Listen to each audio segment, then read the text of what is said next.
Good morning. We have discussed corrosion factors affecting corrosion, types of corrosion, and corrosion control. So, how to control corrosion using various methods, or how to prevent corrosion, isn't it? So, we have come to the next half of the module, metal finishing. So, let us see what is metal finishing. So, metal finishing is also one of the corrosion control method. Let us see what is corrosion. What is metal finishing, and what are the technological importance of this metal finishing, and what are how metal finishing is done one by one. Okay, so to start with metal finishing, so the first thing which comes in my mind when we talk about metal finishing is so metal finishing is done either by electroplating process, or it is done either by electroplating process or electrolysis plating or hot dipping process. So I think most of you know what are anklets, right? So anklets usually it will be glowing when you buy a new one. So what happens after certain period of time due to dust, so the dust will get deposited in the anklets and it will become black in color. So that dust will be removed, you will give it for polishing. So when you it will when you give it for polishing to a certain person, you will dip it in some solution and give it back.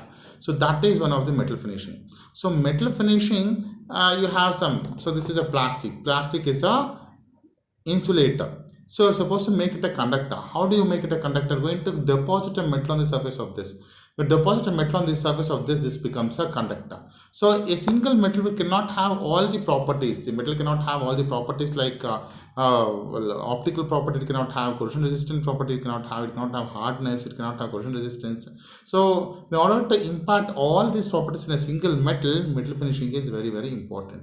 So metal finishing is defined the metal finishing is defined as the process carried out to modify this only the surface properties of metal or alloys or plastics etc by depositing either by depositing a layer of other metal or polymer or forming a oxide is called as metal finishing. So here only the surface properties of the metal is the only the surface property of the metal is changed, not the chemical properties or the inner properties of the metal. So the metal finishing, the importance of the metal finishing or the advantages of metal finishing is, so it gives or it provides corrosion resistance, it gives decorative surface for the metal surface, it improves electrical and thermal conductivity, it gives hardness, it gives optical reflectivity, it gives thermal resistance, it gives hardness, it gives wear and tear, wear resistance and abrasion resistance. So these are the technological importance of our metal finishing. So the metal finishing can be done either by electroplating process, electrolysis plating process, or hot dipping process. So electroplating, what is electroplating, what is electrolysis plating, what is hot dipping, we'll discuss one by one.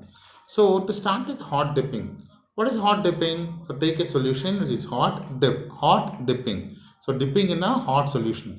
So we have seen galvanization process in our previous discussion. So you have seen visually, right, how galvanization is done. That is by hot dipping process. That is an example. So we are keeping that hot dipping aside. Let us discuss with electroplating. What is electroplating? Electroplating. So electro means current. Using current, we are going to plating. What is plating? Depositing or a coating one metal on the surface of another metal using electric current is called as electroplating. So the metal which takes coating or metal which takes coating is called as a base metal. Metal which takes coating or metal to be coated is called as a base metal. So the metal to be coated will be placed in an electrolytic solution. You're going to add a salt of a metal to be coated and you're going to supply a DC power supply. The cathode, so you'll have an anode and a cathode. So cathode is always a base metal. So anode might be inert or the coating material itself. So coating material means if you want to coat zinc on surface of some iron, so zinc will be coating material. If you want to coat copper on iron, then copper will be the coating material. So anode might be inert or coating material itself, whereas cathode is always the base metal. This electroplating can be done by anodic consumption method or electrolyte consumption method. So let us discuss this one by one. Anodic consumption method. So you want to coat silver on the surface of iron.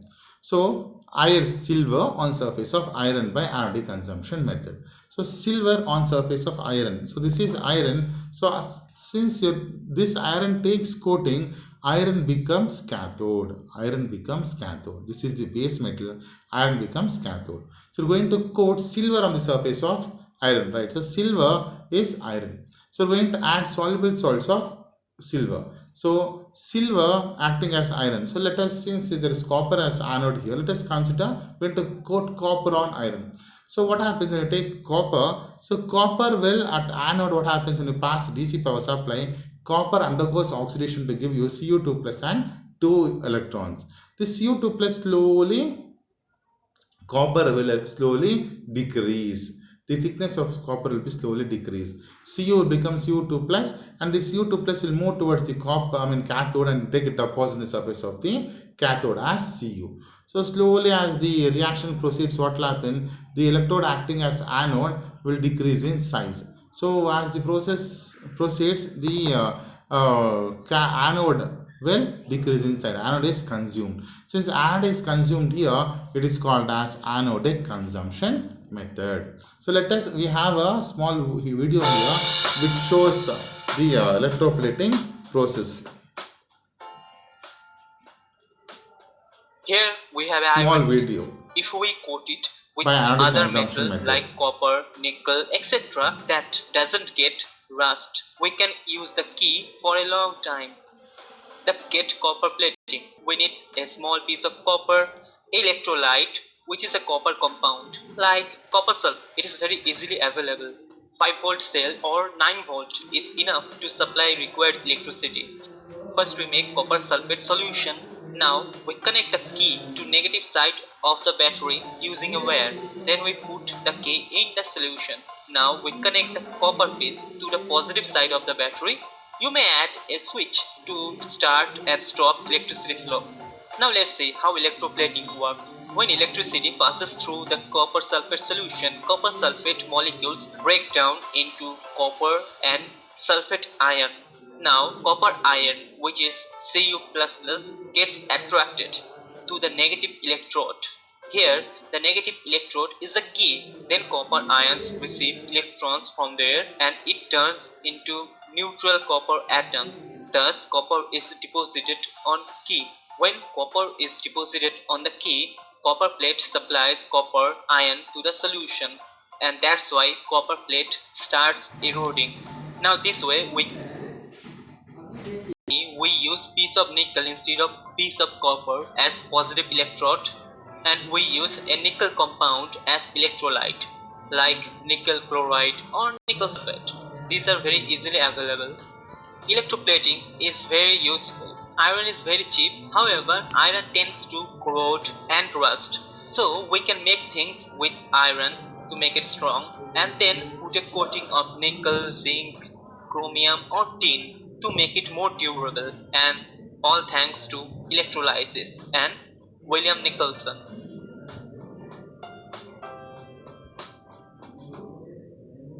You have seen, right, how it is done. So we have electrolyte consumption method. So electrolyte consumption method, same thing, we have anode and cathode.